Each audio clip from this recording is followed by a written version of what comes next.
اعوذ باللہ من الشیطان الرجیم بسم اللہ الرحمن الرحیم. ڈیئر اسٹوڈنٹس، السلام علیکم. آج ہم قدرت اللہ شہاب کے سبق ملاقاتی کے الفاظ معنی کریں گے. بلا روک ٹوک، بغیر رکاوٹ کے. عبارت تحریر، سرعت، تیزی، صبر آزما، مشکل، مرحلہ، سلسلہ، کسی بھی کام کا کوئی ایک حصہ. ثابت قدمی، مستقل مزاجی، ڈٹا رہا، قائم رہا. سرے شام، شام ہوتے ہی. مضافات، گرد و نواح کے علاقے. سائل، سوالی. عصا، لاٹھی یا چھڑی. درخور آتنا، توجہ کے لائق. کڑک، گرج.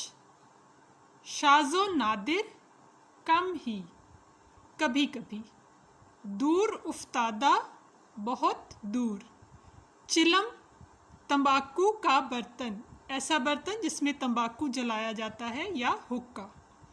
گنڈے، آوارہ شخص کو کہتے ہیں، بدماش. اغوا کرنا، زبردستی اٹھا لینا. کنستر، ڈبہ. مفلوج، کام کے قابل نہ رہنا. سن ہونا، حرکت نہ کرنا. اذیت، تکلیف. بھید، راز. سہمی ہوئی، ڈری ہوئی. کھوج، سراغ یا تلاش، ڈھونڈنا کسی چیز کو. حفظ ما تقدم، وقت سے پہلے حفاظت، یعنی ضروری حفاظتی اقدامات جو کر لیے جاتے ہیں. صمیم قلب، دل کی گہرائی. کالا بھجنگ، کالا سیاہ. فربا، موٹا. کریہ المنظر، بدصورت یا بد شکل. سفلی عمل، شیطانی عمل. سینگ سمائیں، پناہ ملے، جگہ ملے.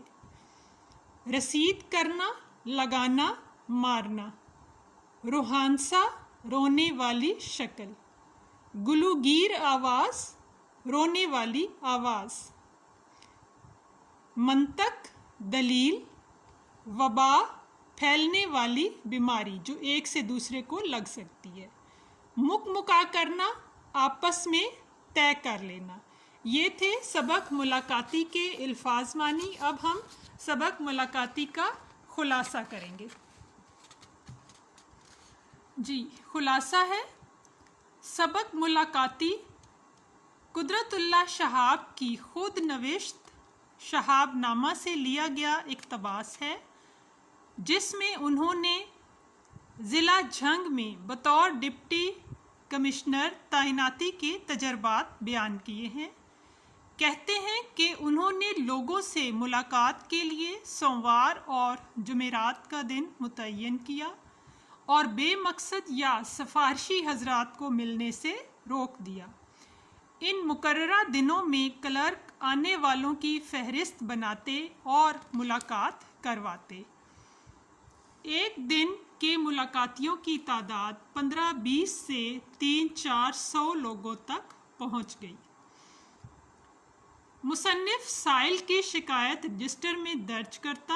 مقامی نوعیت کے مسائل کچہری میں ہی حل ہو جاتے، جبکہ گرد و نواح کے علاقوں کے افسران سے رپورٹ طلب کرنی ہوتی تو عرضی پر حکم لکھ کر سائل کو دے دیتے اور دوبارہ ملنے کی تاریخ دے دیتا. ابتدا میں پٹواری یا تھانے دار ایسی درخواستوں پر توجہ نہ دیتے، لیکن جب میں خود سائل کو ساتھ لے جا کر متعلقہ تھانوں تک پہنچ گیا تو تھانے دار اور پٹواری محتاط ہو گئے.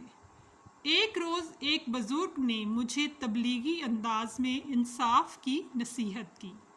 اسی طرح لوگ ذاتی نوعیت کے مسائل لے کر بھی آنے لگے، مثلاً ساس بہو کا جھگڑا، استانی کو غنڈوں کی دھمکیاں وغیرہ. ایک بہت دور کے گاؤں کا نمبردار اپنے علاقے کے ایک ملنگ کے خلاف شکایت لے کر آیا جو شیطانی عمل سے لوگوں کو ڈراتا اور مرادیں پوری کرنے کے دھوکے میں ان سے گندم، گھی، چاول اور زیورات بٹور لیتا۔ اپنے ایک اردلی اور نمبردار کو ساتھ لے کر اللہ کا کلام پڑھتے ہوئے جب میں اس بد شکل شیطانی عمل کرنے والے کے پاس پہنچا تو اللہ کے کلام کی برکت سے اس کا سفلی عمل مجھ پر کوئی اثر نہ کر سکا۔ لوگوں کو لاحول پڑھ کر جوتے لگانے کو کہا، پھر اس ملنگ کو لا کر جھنگ کے ایس پی کے حوالے کر دیا، جنہوں نے اس کی چھترول کی اور علاقے سے باہر نکال دیا۔ اسی طرح ایک دن ایک زمیندار جو بظاہر اپنی فیاضی کا ثبوت دیتے ہوئے اپنے مخالف زمیندار کے گاؤں میں اسکول کھلوانے کی درخواست لے کر آیا اور بہت سی رقم کی پیشکش بھی کی، لیکن ایک ہی ہفتے کے بعد جب مخالف زمیندار نے آ کر معاملے کی اصلیت بیان کی تو مجھے بہت حیرت ہوئی کہ دراصل وہ مخالف زمیندار کے علاقے میں اسکول کھلوا کر ان کی سوچ کے مطابق آنے والی نسلوں کو خراب کرنا چاہتے ہیں، کیونکہ تعلیم حاصل کرنے کے بعد نئی نسل زمیندار کی غلامی چھوڑ دے گی۔ یہ تھا سبق ملاقاتی کا خلاصہ۔ امید ہے آپ کو ویڈیو پسند آئی ہوگی۔ ویڈیو کو لائک کریں، شیئر کریں اور میرے چینل کو سبسکرائب کریں تاکہ آپ آنے والی ویڈیوز دیکھ سکیں۔ شکریہ۔